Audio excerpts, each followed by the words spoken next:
Hi friends, నమస్తే. Welcome to anus kitchen. ఈరోజు simple and tasty momos తయారు చేసే విధానం షేర్ చెప్తున్నాను. అది కూడా గోధుమ పిండితోనండి. చాలా టేస్ట్గా ఉంటుంది. ఇప్పుడు ఫస్ట్ మనం ఫిల్లింగ్ తయారు చేసుకునే విధానం, గోధుమ పిండితో తయారు చేసే విధానం అండి. చాలా అంటే చాలా టేస్ట్గా ఉంటుంది. దీంతోపాటు మంచి టేస్టీ అయిన మోమోస్ చట్నీ కూడా తయారు చేసే విధానం షేర్ చేస్తాను.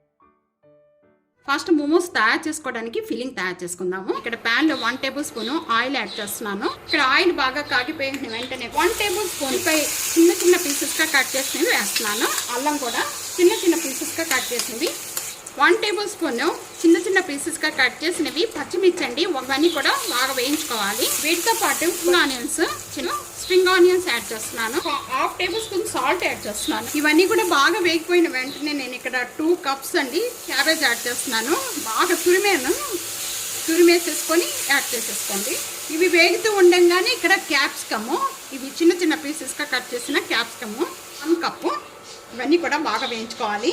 మీ దగ్గర క్యారెట్ ఉంటే క్యారెట్ వేసుకోవచ్చు అండి. బీన్స్ ఉంటే బీన్స్ వేసుకోండి. నేను ఇక్కడ క్యారెట్ బీన్స్ లేక వేయట్లేదు. ఇక్కడ ఇవి వేగుతూ ఉండగానే 1 table spoon black pepper powder add చేస్తున్నాను. 1 టేబుల్ స్పూన్ సోయా సాస్. పచ్చి స్మెల్, క్యాబేజీలో పచ్చి స్మెల్ పోయేంత వరకు కూడా బాగా వేయించుకోవాలి. ఈ విధంగా కలర్ చేంజ్ అయిపోయి పొడిగా అయిపోయిన వెంటనే కూడా వీటిని తీసేసి ఒక బౌల్లో వేసేసుకుందాము.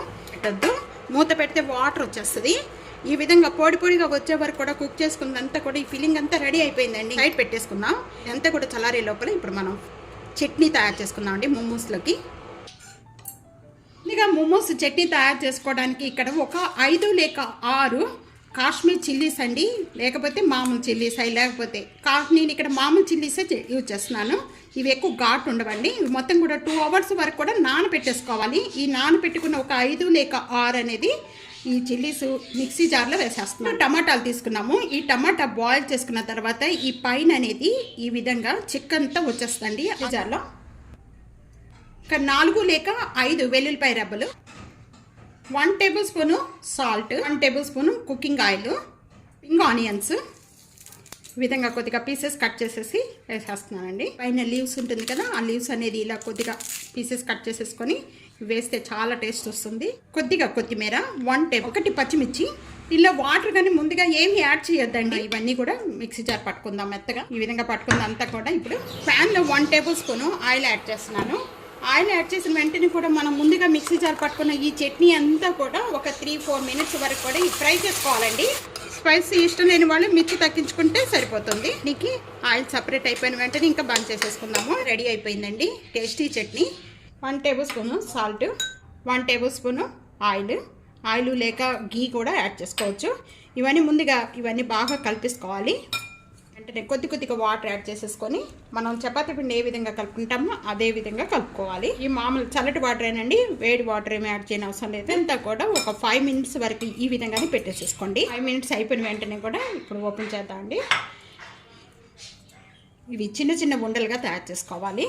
మనం పూరి ఉండల కంటే కొద్దిగా చిన్నవి తీసుకోవాలి. చేసేసుకొని అన్ని ఉండలు కూడా పక్కన పెట్టేసుకోండి. మీకు ఎన్ని అయితే మీకు మోమోస్ తయారు చేసుకోవాలనుకుంటున్నారో అన్ని ఉండలు అనేది చేసేసుకొని ఈ విధంగా సైడ్ పెట్టేసుకుందాము. ఈ పిండి వేస్తున్నాను. మీకు కావాలంటే గోధుమ పిండి కూడా వేసుకోవచ్చు. ఇప్పుడు మనం చేసుకున్న ఉండలు కూడా దీని మీద పెట్టేసేసుకొని ఇవి మనం చపాతీ ఎలా చేసుకుంటామో ఆ విధంగానే మొత్తం కూడా ఈ విధంగా చేసేసుకుందాం. పల్స్గా కాకుండా బాగా మందంగా కాకుండా మీడియంగా ఈ విధంగా చేసుకోవాలి. చేసుకున్నంతా కూడా ఇక్కడ మనం ముందుగా ఫిల్లింగ్ అనేది తయారు చేసి పెట్టుకున్నాము. ఆ ఫిల్లింగ్ అనేది మధ్యలో ఈ విధంగా వేసేసుకొని కొద్దిగా చేతి పట్టుకోండి. చేతి ఈ విధంగా చేసేసుకొని మధ్యలో ఈ విధంగా పిండి అనేది పట్టుకొని ఈ విధంగా ఫోల్డింగ్ చేసుకుంటూ కూడా కొద్దిగా ఈ విధంగా పైకి రాకూడదండి. మనం వేసిన ఫిల్లింగ్ అంతా కూడా బయట రాకూడదు. ఈ విధంగా పైన అనేది ఈ విధంగా ఉంచుకోవాలి. ఎక్స్ట్రా వచ్చిన దాన్ని ఈ విధంగా తీసేసేసి మళ్ళీ మనం చపాతీ పిండిల్లో మళ్ళీ వేసేసుకుంటే సరిపోతుంది అండి. అన్నీ ఈ విధంగా మోమోస్ అన్నీ కూడా తయారు చేసుకోవాలి. నేను ఇక్కడ ఇడ్లీ ప్లేట్లో చేస్తానండి. ఎప్పుడు కూడా మనం ఇడ్లీలు ఎలా తయారు చేసుకుంటామో స్టీమ్ మీద అలాగే అనమాట. ఇక్కడ కొద్దిగా ఆయిల్ కానీ నెయ్యి కానీ అప్లై చేసి తయారు చేసేసి మోమోస్ కుక్కర్లో పెట్టేసుకొని మనకి 15 లేక 20 మినిట్స్ వరకు కూడా స్టీమ్ చేసేసుకుంటే ఇవి మోమోస్ అనేది రెడీ అయిపోతాయి. ఈ విధంగా తయారు చేసుకోండి మీరు కూడా. మైదా పిండితోనే కాదండి మోమోస్ అనేది ఈ విధంగా గోధుమ పిండితో కూడా తయారు చేసుకోవచ్చు. మనం గోధుమ పిండితో తయారు చేసుకుంటే చాలా హెల్తీగా ఉంటుంది. ఈ విధంగా పిల్లలకు కూడా మంచిగా ఉంటుందండి. మైదా పిండి ఇష్టం లేని వాళ్ళు ఈ విధంగా గోధుమ పిండితో తయారు చేసుకోండి. చాలా అంటే చాలా టేస్ట్గా ఉంటాయి. తప్పకుండా ఇదే విధంగా ఒకసారి ట్రై చేసి మీకు ఎలా ఉందనేది కామెంట్స్లో తెలియజేయండి. ఫ్యామిలీతో ఫ్రెండ్స్తో వీడియోని షేర్ చేసి వీడియో లైక్ చేస్తూ ఉండండి. అనస్ కిచెన్ సబ్స్క్రైబ్ చేసుకోండి. Thank you for watching.